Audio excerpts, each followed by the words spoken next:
நண்பர்கள் அனைவருக்கும் ஜெய் பீம் நமோ புத்தாயா. மீண்டும் உங்கள் அனைவரையும் டாக்டர் பாபா சாஹேப் அம்பேத்கர் டிவி தமிழ் இந்த யூடியூப் சேனலுக்கு அன்போடு வரவேற்கிறேன். நம்மளோட யூடியூப் சேனலுடைய பேர் இனிமேல் அம்பேத்கர் எஃப்எம் இல்ல, அம்பேத்கர் டிவி.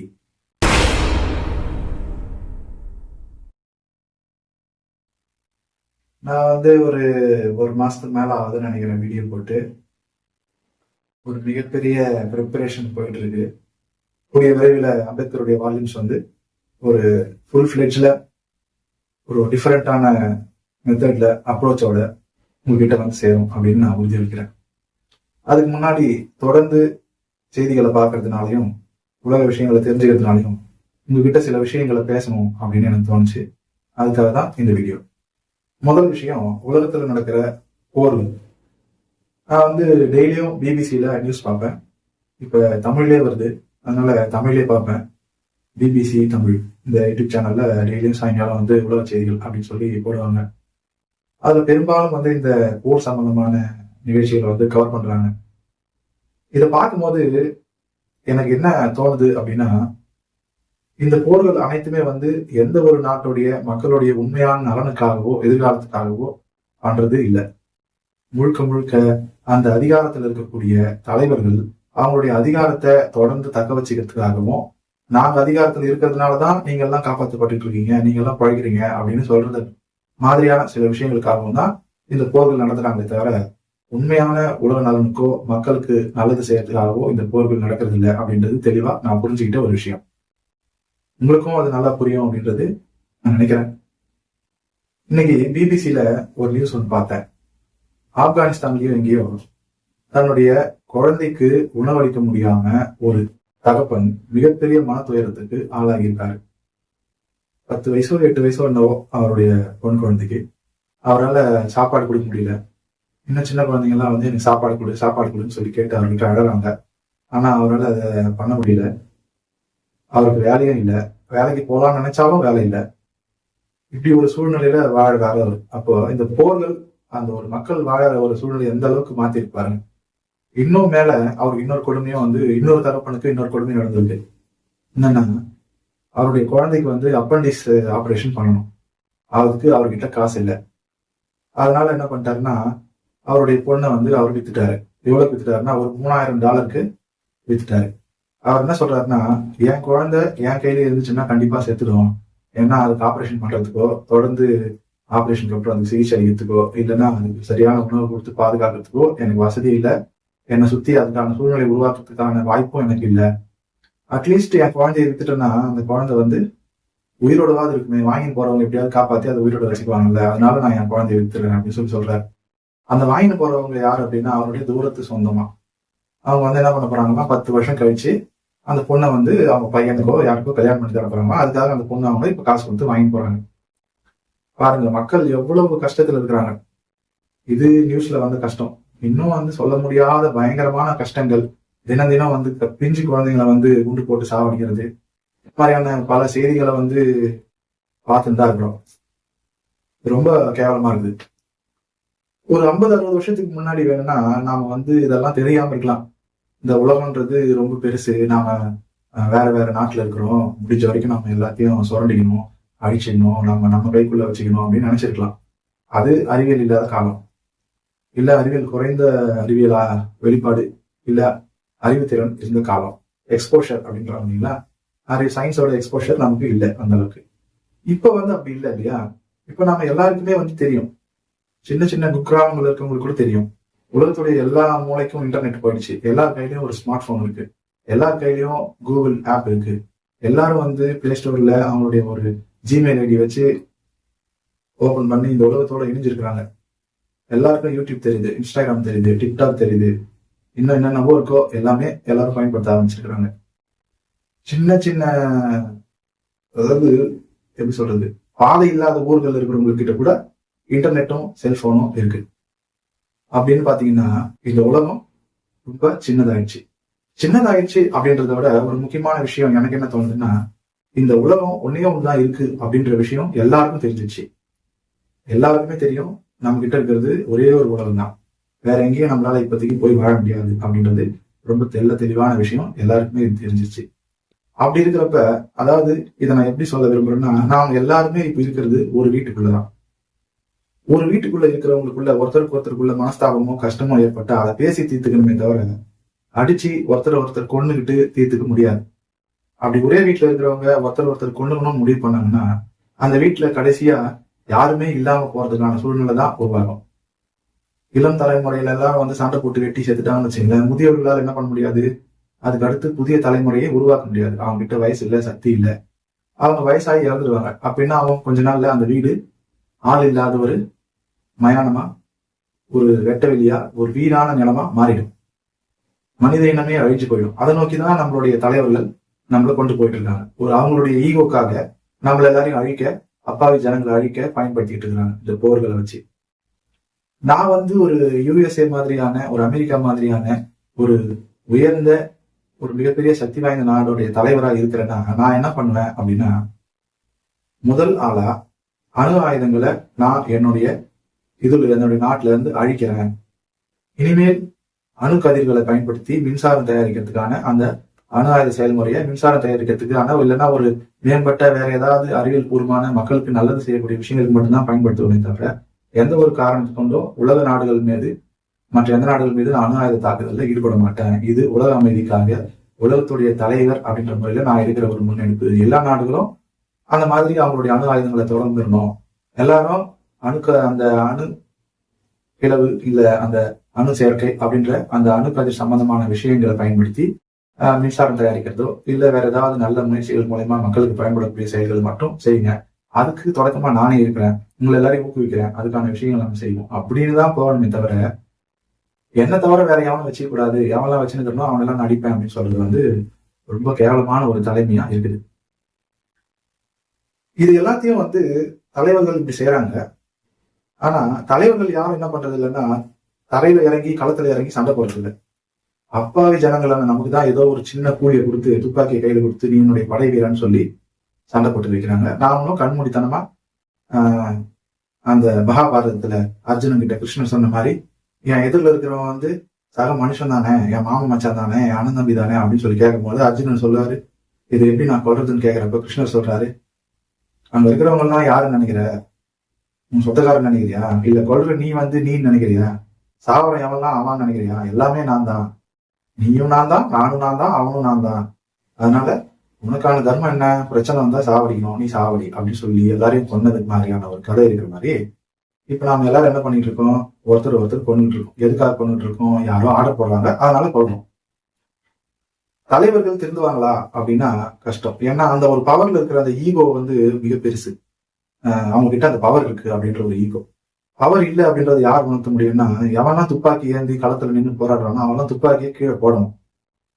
கீழே போட்டுட்டு எவனுக்காகவும் நான் என்னுடைய சகோதரனை என்னுடைய சக மனுஷனை நான் கொல்ல முடியாது, பிரச்சனைனா பேசி தீர்த்துக்குங்க அப்படின்னு சொல்லி முன் வரணும். இது பெரிய லெவலில் நடக்க வேண்டிய ஒரு புரட்சி.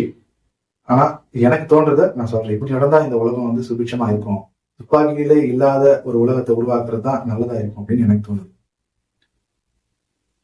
இவ்வளவு பெரிய சக்தி வாய்ந்த திறன்மிக்க சிந்திக்கக்கூடிய ஆற்றல் இருக்கக்கூடிய மனிதர்கள் இப்படி வெறுமனே பட்டுன்னு சுட்டுக்கிட்டு குண்டுகளை போட்டு அழிச்சிட்டு சார்ந்து அப்படின்றது ரொம்ப மனவேதனையா இருக்கு.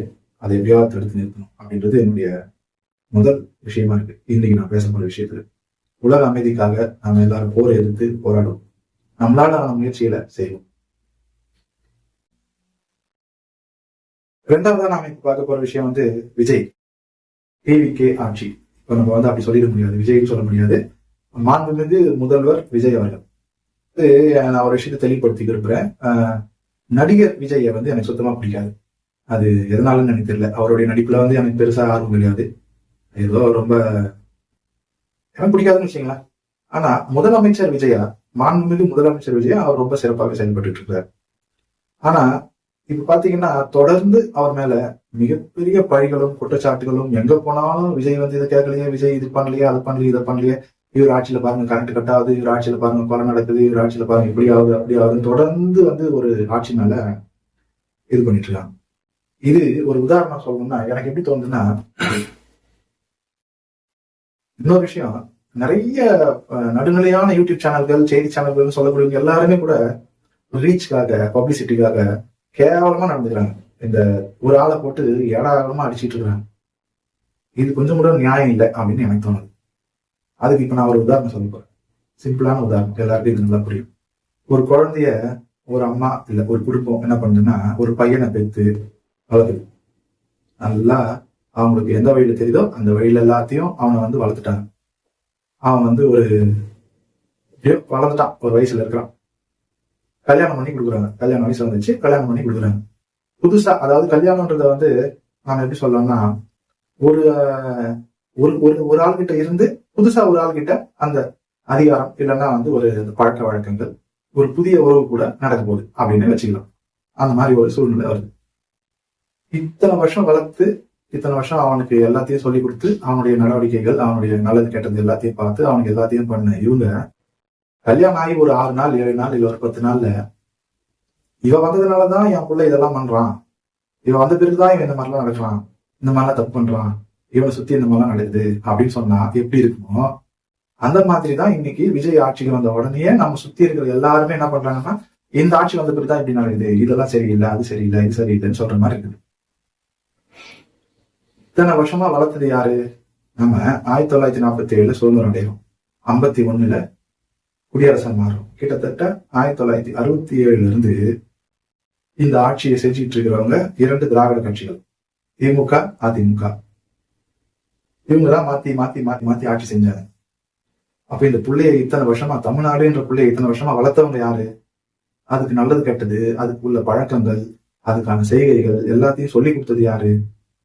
எல்லாத்துக்கும் காரணம் இந்த 2 கட்சிகள்.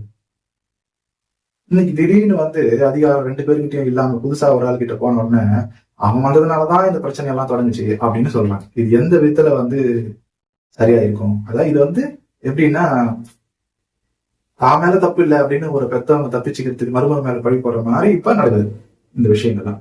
நான் அப்படிதான் சொல்றேன்.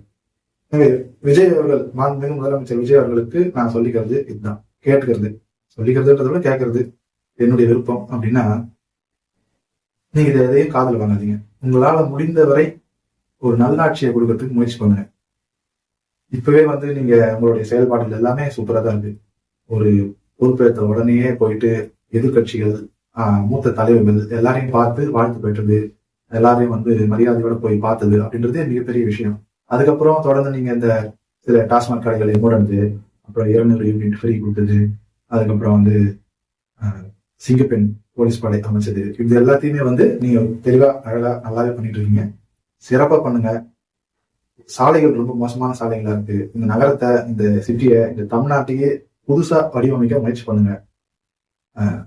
ஊழல் இல்லாத, கொள்ளடிக்காத ஒரு நல்ல அரசாங்கத்தை உருவாக்குங்க. தொடர்ந்து நீங்களே அதிகாரத்தில் இருப்பீங்க. ஒருவேளை உங்களுக்கு அதிகாரம் கைவிட்டு போகுது, வேற புது ஆள் வரப்போறாங்க அந்த இடத்துக்குன்னா, கட்டாயமா உங்களை விட நல்லது செய்யற ஒருத்தருக்கு தான் அந்த இடம் போகுமே தவிர, நீங்க நல்லது செஞ்சா திரும்பியும் ரிவர்ஸ் ஆகாது. கெட்டவங்க கைக்கு, அதாவது பழைய ஆளுங்க கைக்கு அந்த அதிகாரம் போகாது. நீங்க நல்லது செய்யறது மூலமா. நீங்களும் வந்து இப்போ சில பேச்சுகள்லாம் அடிபடுது. அதிமுக இருக்கிறவங்க எல்லாரையும் அவங்க ரிசைன் பண்ணிட்டு வந்தா நீங்க சேர்த்துக்கிறதுக்கு தயாரா இருக்கிறீங்க அப்படின்ற மாதிரி எல்லாம் சில பேச்சுகள் அடிபடுது. அப்படியான விஷயங்களை செய்யாதீங்க. ஏன்னா அவங்க எல்லாருமே வந்து பழையவங்க. அதாவது ஒரு பிள்ளையுடைய அப்பா அம்மா சொந்தக்காரங்க மாதிரி. அவங்களுக்கு பழசுதான் தெரியும், புதுசு மேல அவங்களுக்கு அக்கறையும் கிடையாது, மாற்றத்தின் மேல அவங்களுக்கு விருப்பமும் கிடையாது. அவங்கள பொறுத்த வரைக்கும் அவங்க ஆட்சி அதிகாரத்துக்கு வரணும்னு நினைக்கிறது இருக்காருன்னா, இது வரைக்கும் அவங்க செய்த தவறுகள்ல இருந்து அவங்கள பாதுகாத்துக்கிறதுக்கும், அவங்க உருவாக்கி வச்சிருக்கிற சொத்துகள் அரசாங்கத்தின் மூலியமாவோ அதிகாரத்தில் இருக்கிறவங்க மூலியமாவோ கேள்வி கேட்கப்படக்கூடாது, அதை எப்படியாவது பாதுகாத்து தொடர்ந்து அவங்க தக்க வச்சுக்கணும் அப்படின்றதுக்காகவும் தான் அவங்க அரசியலுக்கு வரணும்னு நினைக்கிறாங்க, அதிகாரத்துக்கு வரணும்னு நினைக்கிறாங்களே தவிர மக்களுக்கு நல்லது செய்யறதுக்கு வரணும்னு நினைக்கிறாங்கன்னு ஒரு துளி கூட எனக்கு நம்பிக்கை இல்லை. நீங்களும் அதை நம்பக்கூடாது. நீங்க முடிந்த வரைக்கும் இந்த இந்த எலெக்ஷன்ல உங்களுக்கு நடந்த விஷயத்த நீங்க உன்னிப்பா கவனிக்கணும். முகம் தெரியாத வேட்பாளர்களுக்கு கூட ஓட்டு போட்டு இந்த மக்கள் உங்களுடைய ஒரு முகத்துக்காக இத்தனை பேர் உங்களுக்கு கொடுத்துருக்காங்க. 108 107 பேர் உங்களுக்கு, உங்களுடைய சேர்த்து 107 பேர், 107 இடங்களே உங்களுக்கு கொடுத்துருக்காங்க. அப்படின்னா முகம் தெரியாத பல வேட்பாளர்கள், பெயர் தெரியாத வேட்பாளர்கள், ஜாதி தெரியாத வேட்பாளர்கள், பாலினம் தெரியாத ஆம்பளையா பொம்பளையா, எந்த ஜாதி எந்த மதம் எந்த கவலையும் இல்லாம உங்க ஒரு ஆளுக்காக நீங்க நல்லது செய்வீங்கன்றதுக்காக இந்த இத்தனை எண்ணிக்கை உங்களுக்கு கொடுத்துருக்குறாங்க. அதை நீங்க தொடர்ந்து காப்பாற்றணும். அதுக்கான முயற்சிகளை மட்டும் செய்யுங்க. இந்த பழைய திருடங்களையோ இந்த ஊறி போன மட்டைகளையோ திரும்பியும் புதுசா உருவாகிக்கிற உங்ககிட்ட சேர்த்து உங்களுடைய அந்த புதிய குளத்தையும் என்ன பண்ணாதீங்க, அந்த ஊறி போன மட்டையை போட்டு உங்க குளத்தையும் அழுக்கு பண்ணி நாசம் பண்ணி கெடுத்துக்காதீங்க. அவங்களாம் வேணாம். இன்னும் நிறைய இளைஞர்கள் இருக்கிறாங்க, தெளிவான இளைஞர்கள் இருக்கிறாங்க, உண்மையாவே நல்லது செய்யக்கூடிய புதிய சக்திகள் நிறைய இருக்கு. அதை நீங்க பயன்படுத்தணும் அப்படின்றது என்னுடைய கேள்வி. இந்த ஏச்சு பேச்சுக்கள் எல்லாம் நீங்க காத்து வாங்காதீங்க, தெளிவா செய்யுங்க. சூப்பர். மூணாவதா இந்த வீடியோல நான் பேசணும்னு நினைக்கிறது தெரியும், தலைவர் திருமாவளவன் அவர்கள், அண்ணன் எழுச்சி தமிழர் திருமாவர்கள். எனக்கு இந்த எலெக்ஷன் நடக்கிறப்ப பயங்கர ஆர்வமா இருந்துச்சு. நம்ம நிறைய வீடியோ போடுவோம், ஏதாவது பேசினே இருப்போம் அப்படின்னு எனக்கு ஒரு எந்தூசியாசம் இருந்துச்சு. ஆனா அண்ணன் திருமாவளவன் வந்து ஒரு இது சொன்னார், எந்த காரணம் கொண்டும் நீங்க திராவிட கட்சிகளுக்கு எதிராக பேசாதீங்க. அவங்க கட்சி தொண்டர்கள் இதை கேட்டாங்களோ இல்லையோ, எனக்கு ஒரு ஆழமான ஒரு பதிவா இருந்துச்சு. ஏன்னா பிஜேபி உள்ள நுழைய பாக்குது. அதனால நீங்க இந்த ஆட்சிக்கு எதிராகவோ இல்ல இந்த திராவிட சித்தாந்தத்துக்கு எதிராகவோ பேசக்கூடிய ஒவ்வொரு இது இருக்கலாம், அதாவது எதிர்கருத்துகளோ இல்ல விமர்சனங்களோ இருக்கலாம். ஆனா நீங்க வைக்கக்கூடிய ஒவ்வொரு எதிர்கருத்தும் விமர்சனமும் இந்த நம்மளுடைய எதிர்காலத்தையே பாதிக்கும், சனாதானம் உள்ள நுழையத்துக்கான வழியை ஏற்படுத்திடும் அப்படின்னு அவர் சொன்னதுனால நான் இதை பேசணும்னு நினைக்கவே இல்லை, விரும்புவேன். தொடர்ந்து அவர் திமுக கொடுத்த ஆதரவு அப்படின்றத பார்க்கும்போது எனக்கு என்ன தோணுச்சுன்னா, கோச்சிங்க என்னெல்லாம் பண்ணல, ஆனா எனக்கு தோன்றதை நான் சொல்லணும். எனக்கு என்ன தோணுச்சுன்னா, இவர் முதல்ல இந்த பெரியாரிய சித்தாந்தவாதிகளுடைய தொடக்கத்துல பழக்கத்துல இருந்து கட்சிக்குள்ள கட்சி பணிகள் அப்படின்ற ஒரு விஷயத்துக்கு வந்ததுனால இவர் ஒரு திமுகவுடைய குழந்தையோ இவரு. அதனாலதான் தலித் இயக்கங்களுக்கு முக்கியத்துவம் தராம தலித்தோடைய வளர்ச்சியை மேம்படுத்தாம ஒரு ஏதோ அவங்களுக்கு சப்பக்கட்டு கட்டிட்டு அவங்க கூடவே இருக்கிறாரு அப்படின்ற மாதிரியான ஒரு எண்ணம் எனக்கு இருந்துச்சு. ஆனா இப்ப தாவேகா கூட கூட்டணியில சேர்ந்தது என்ன கேட்டா இது ஒரு சிறப்பான முடிவு. தாவேகா தலைவர் முதலமைச்சர் விஜய் அவர்கள் தன்னுடைய முதல் மாநாட்டிலேயே அண்ணன் திருமாவுடைய எண்ணம் எல்லாம் நம்ம கூட சேர்றதுலதான் இருக்கு அப்படின்ற மாதிரி வெளிப்படையாவே சொன்னார். அவர் தன்னுடைய முதல் மாநாட்டிலேயே ஆட்சியில் அதிகாரம் அரசியல் பங்கு அப்படின்னு சொன்னதே உங்களை மனசுல வச்சுதான். ஏன்னா இன்னைய தேதிக்கு தமிழ்நாட்டுல ஏன் இந்தியாவிலேயே உங்க அளவுக்கு ஒரு அரசியல் தெளிவும் அரசியல் நாகரிகமும் அறிவும் இருக்கக்கூடிய ஒரு தலைவர் இல்லை. அண்ணன் திருமா மட்டும்தான் எனக்கு தெரிஞ்சு தெளிவான விழிப்புணர்வுடைய அறிவுடைய ஒரு மூத்த சிறந்த தலைவர், அரசியல் தலைவர் அப்படின்னா தமிழ்நாட்டுல மட்டும் இல்ல இந்தியாவிலேயே ஒரு சிறப்பான தலைவர்னா அண்ணன் திருமா தான். அப்படி ஒருத்தர் யாராவது மிஸ் பண்ண முயற்சி பண்ணுவாங்களா இல்ல தவறு விடுவாங்களா? அதனாலதான் வேற யாரையும் கூப்பிடுறதுக்கு முன்னாடி விஜய் உங்களை கூப்பிட்டுருக்காரு. ஆனா நீங்க உங்களுடைய பழைய உறவுகளுக்கு நாம் துரோகம் செஞ்சிடக்கூடாது. விஜய் மேல ஒருவேளை விஜய் தோத்துட்டாருன்னா இதுல அந்த பிஜேபி உடனுழையத்துக்கான வாய்ப்புகள் அதிகமா இருக்கு. அதனால நாம் பிஜேபியை வர வைக்க கூடாதுன்றதுக்காக நீங்க திமுக இத்தனை நாள் இணைஞ்சிருந்ததெல்லாம் சரியான விஷயங்களே. இன்னைக்கு நீங்க சேர்ந்திருக்கிறது அப்படின்றது, அமைச்சரவையில பதவி ஏற்று இருக்கிறது அப்படின்றது மிக மிக மிக மிக முக்கியமான ஒரு விஷயம். உங்களுடைய ஆட்சியிலும் பங்கு அதிகாரத்திலும் பங்கு அப்படின்ற ஒரு மிகப்பெரிய கொள்கை இன்னைக்கு நிறைவேறிருக்கு. அதுவும் அண்ணன் வன்னி அரசு மாதிரியான ஒருவர் சமூக நீதித்துறைக்கு அமைச்சராக இருக்கிறதெல்லாம் எவ்வளவோ பெரிய பாக்கியம். எனக்கு கடவுள் நம்பிக்கை சுத்தமா இல்லை, அம்பேத்கர்வாதே எனக்கு கடவுள் நம்பிக்கை இருந்தா அதோட கேவலம் அப்படிங்க. ஆனா பாக்கியம் சொன்னதுக்காக சொல்றேன், எவ்வளவு பெரிய ஒரு அச்சீவ்மெண்ட். அது அதிகாரம் யார் கைக்கு வர வேண்டுமோ அவர்கள் கைக்கே வந்திருக்கிறது அப்படின்றது நான் முழுக்க முழுக்க நம்புறேன். இந்த எல்லாருமே பேசுறது என்ன அப்படின்னா, சுத்தி இருக்கிறவங்க எல்லாரும் பேசுறது ரொம்ப கேவலமானது. நாம் அதிகாரத்துக்கு வரக்கூடாதுன்றதுல அவங்க எல்லாருமே ரொம்ப அழுத்தமாவும் ஆழமாவும் இருக்கிறாங்க அப்படின்றத நாம தெரிஞ்சுக்கலாம். இதுதான் நான் அவங்க கிட்ட தெரிஞ்சுக்கிறது. திரும்ப திரும்ப திரும்ப திரும்ப திருமாவளவன் துரோகம் செஞ்சிட்டார், திருமாவளவன் துரோகம் செஞ்சிட்டார், திருமாவளவன் துரோகம் செஞ்சிட்டார், கட்சி துரோகம் செஞ்சு என்ன பேச்சுங்க இதெல்லாம்? இதுவரையும் இந்த நாட்டுல இந்த மாதிரி நடக்கவே இல்லையா? திருமாவளவன் மட்டும்தான் ஆட்சிக்கு அதிகாரத்துக்கும் ஆசைப்பட்டு வேற ஒரு கட்சிக்கு போயிட்டாரா? வேற யாருமே போலையா? எவ்வளவு கேவலங்கள்லாம் அரங்கேறி இருக்கு. நமக்கு கிடைச்சிருக்கக்கூடிய இந்த ஒரு அமைச்சர் பதவியை எப்படி வருங்காலத்துல ஒரு 10ஆவோ 5ஆவோ மாத்துறது அப்படின்றத பத்தி மட்டும் நீங்க சிந்திங்க. நம்மளுடைய மக்களுக்கு தேவையான வழிவகைகளையும் உதவிகளையும் செய்யறதுக்கு நம்ம கையில நம்மளுடைய துறை அதிகாரம் கிடைச்சிருக்கு. அதை சிறப்பா பயன்படுத்துங்க. எவனை பத்தியும் காதல் வாங்காதீங்க. என்ன சொல்ல போனா, எவன் பேசுறதுக்கும் நீங்க வந்து பதில் சொல்லணும்ன்ற அவசியமே கிடையாது, தேவையே கிடையாது. எவனா எப்படியெல்லாம் பேசின்னு போட்டோம். நாம வந்து இப்ப நீங்க இனிமேல் பிரஸ் மீட்டே கொடுத்த உங்களுக்கான வெளிச்சம் எங்கேயோ இருக்கு. நீங்க வந்து மிகப்பெரிய தலைவர், உங்களுக்கு இது வரைக்கும் நீங்க அடைஞ்சிருக்கிற அந்த வெளிச்சம் அப்படின்றது போதுமானது. இதுக்கப்புறம் நீங்க பிரஸ் மீட் கொடுக்கணுன்ற அவசியமே இல்லை. இந்த கேவலமான கேள்விகளுக்கு நீங்க எங்கேயாவது நின்று பதில் அளிக்கிறதோ இல்ல அதுக்கு நீங்க சமாளிச்சு நிற்பதோ வந்து எனக்கு ரொம்ப கஷ்டமா இருக்கு பாக்குறதுக்கு. இனிமேல் அந்த வேலையை விட்டுருங்க. தொடர்ந்து நம் மக்களுக்கான பணிகளில் ஈடுபடுங்க. நீங்க வந்து எவனை பத்தியும் கவலைப்படாம, எதை பத்தியும் வெளியே பேசாம, நீங்க உள்ள என்ன செய்யணுமோ அதை தெளிவா செய்யுங்க. நாட்டு மக்களுக்கு உங்களை விட ஒரு நல்ல தலைவர் இருக்க முடியாது, கிடைக்க மாட்டாங்க. இதை பயன்படுத்துங்க. நமக்கு கிடைக்க வேண்டிய அதிகாரம் முதல் முறையா நம்ம கையில் கிடைச்சிருக்கு. அதை சரியா பயன்படுத்துங்க. எல்லா நன்மைகளையும் முடிந்தவரை நமக்கு உருவாக்குறதுக்கு அதை வழிவகை, அதை கிடைக்க வைக்கிறதுக்கான வழிவகைகள் எல்லாம் செய்யுங்க. மிகப்பெரிய மாற்றத்தை உருவாக்குவோம். இவ்வளவுதான் இன்னைக்கு நான் பேசணும்னு நினைக்கிறது. இந்த கருத்துக்கள் உங்களுக்கு பிடிக்கிறதா இல்லையா அப்படின்னு நீங்க கமெண்ட்ல சொல்லுங்க. சரியானதா இருந்துச்சுன்னா நம்மளுடைய இந்த வீடியோக்கு லைக் பண்ணுங்க. அதே போல இந்த கருத்து எல்லாரையும் போய் சேரணும் அப்படின்னு நினைச்சீங்கன்னா ஷேர் பண்ணுங்க. நம்மளுடைய வீடியோக்களை தொடர்ந்து பார்க்கறதுக்கு நம்மளுடைய சேனலை சப்ஸ்கிரைப் பண்ணுங்க. அந்த பெல் பட்டனையும் அமைக்க வச்சுக்கோங்க. அடுத்தடுத்து தொடர்ந்து அரசியல் நிகழ்வுகள் பத்தியும், முக்கியமா பாபா சாஹேப் அம்பேத்கருடைய வால்யூம்ஸ் புத்தாண்டு இஸ்லாமா பத்தியும் ஒரு சிறப்பான ஏற்பாடுல அதுல வந்துட்டு இருக்கு. அதை பத்தியும் பார்ப்போம். ஜெய் பீம், நமோ புத்தாய.